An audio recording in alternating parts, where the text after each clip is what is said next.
Good afternoon, everybody. It's Wuddy Speaks here, coming at you guys with another video today. And I'm speaking again. Today's tier list is Unk's funniest moments of 2024. I'm calling them UNC or Unk because I don't want to give away anybody's privacy. Number one, going right into the S tier, guys. This is going to be the pickle bite situation. Basically, what happened was my Unk was talking to somebody. For whatever reason, they asked him for $20. And this is how he responded. He said, "I wish I had $20 to give to you." Basically saying that, like, you know, get lost, in other words. And to justify his response, I kid you not, he said right after saying, "Oh, if I wish I had the $20 to give to you," he said, "I gotta eat pickles for lunch, see?"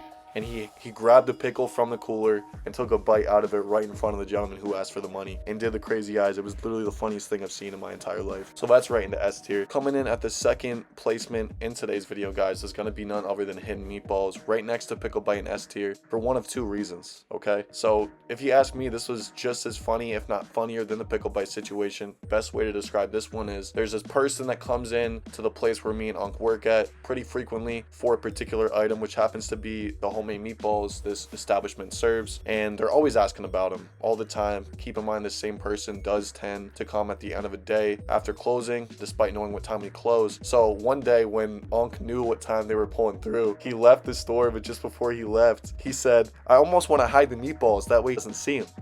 Which I thought was absolutely hilarious, because that's not only his humor, but just imagining him doing that, it sounds like something he would do. On top of that, the delivery was spot on and almost sounded like he was pissed off, which he was. So that made it just as funny. Placement number 3 in today's video, guys, is going to be none other than the Fisherman Threats.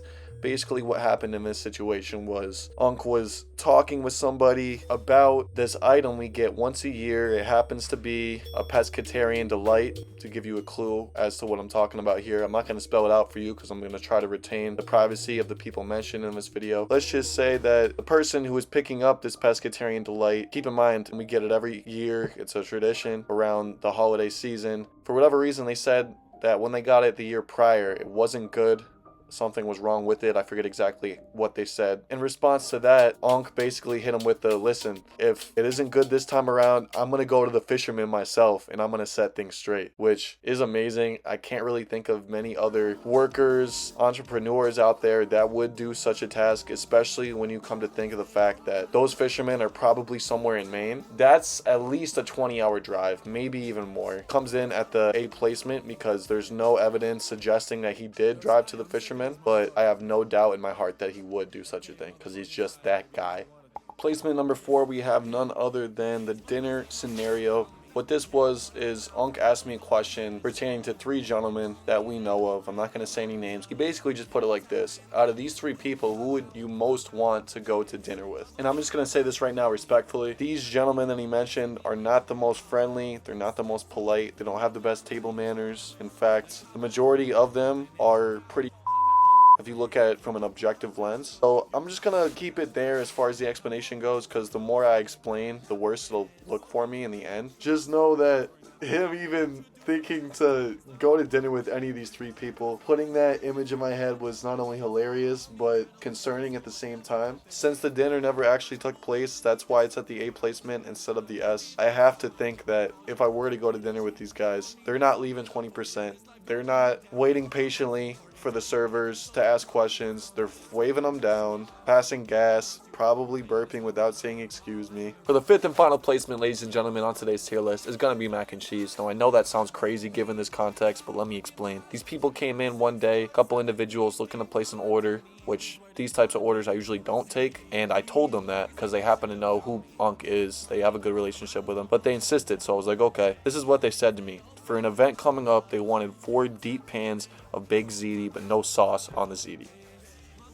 Yeah, let that sink in for a second. I had no idea what they were talking about, but I wrote it down because they insisted. He ended up giving them a call back, and it turned out they only wanted the regular ziti. Even though they wanted the regular ziti, I was still super confused, because how are you going to have sauce with no ziti? Just a quick disclaimer, I totally meant to say how you're going to have ziti with no sauce, not sauce with no ziti. I butchered that. Anyways, continue. Especially for baked ziti too, because at that point, that's just that's just mac and cheese. And that's what he said too, so that's why I titled that particular placement mac and cheese. And to this day, we still be joking around about it. When there's a Friday coming up and I know we're gonna have baked ziti, I'll say something like, "Yeah, there's no sauce on the ziti for this Friday, right?" And he gets the joke immediately. So those are my top 5 funniest moments from Unk in 2024 / quotes. If you want to call them quotes, you can too. We're going to do a lot more with tier lists this year, guys, and a lot more with other content coming very soon. Please stay tuned. Thank you so much for watching. I'm Wuddy Speaks, and I've just spoken, and I will speak again. Take care. The bottom is love when the web is down. How y'all get